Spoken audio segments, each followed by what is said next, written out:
Thank you very much. We have 5 to 10 minutes. Dr. Saleem Ali is going to conclude and give his observations and concluding thoughts and remarks.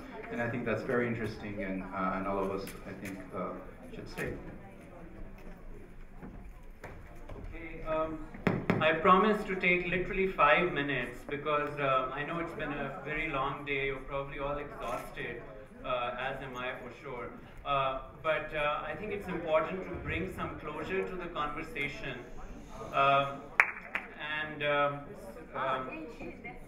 so I'm just going to touch on a few key issues which were brought up and respond to them. Clearly, it's a very emotionally charged issue, and the question of legacy is central. So a lot of the concerns which are being raised are because you've had a negative history of mining. And it's very important and incumbent upon the government as well as the current companies to make it clear that the mining in present is going to be different from what it was in the past. That will require trust building through convincing the communities of technologies that will be different, practices which will be different, social norms which will be different, techniques such as the offsets, the ecosystem services, valuation methods to make that operational need to be, I think, made more clear, and the government has a role to play.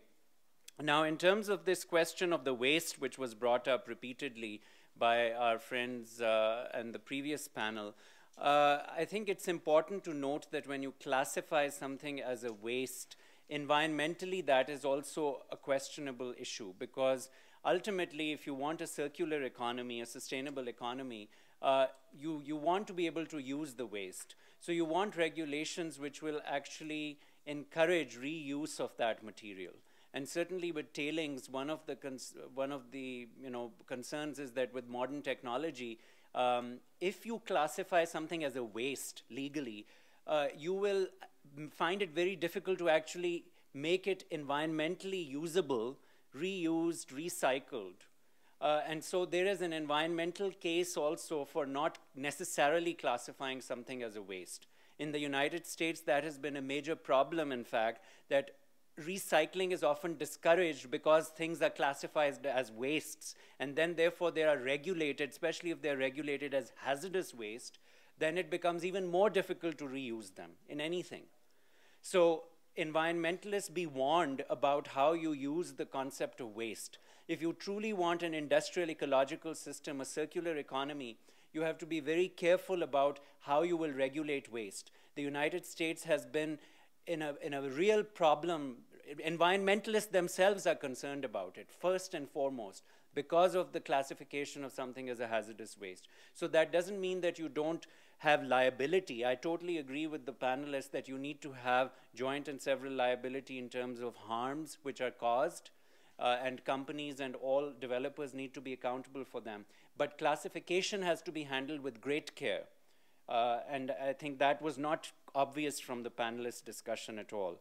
The class action lawsuits were brought up. Absolutely, there is enough precedent in the world for class action lawsuits as well as the government regulation. So a little bit of both. I mean, you need to be able to have both opportunities where the government can litigate as well based on regulations as well as citizens.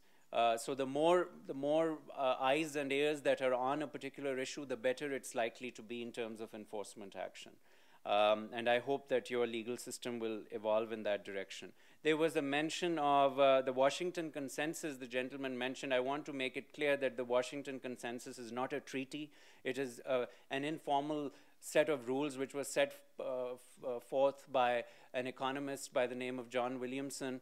And there was never any signature, never any incumbency upon anyone to do anything about them, except for the fact that there is a certain level of buy-in within certain international organizations. So I don't want there to be a misunderstanding about the Washington Consensus. I certainly don't agree with many of those 10 principles. And John Williamson himself says that they were never meant to be motherhood and apple pie, and unfortunately that's how some international financial institutions have taken them. But there's no legally binding treaty or anything of the sort, so people should by no means take that as gospel.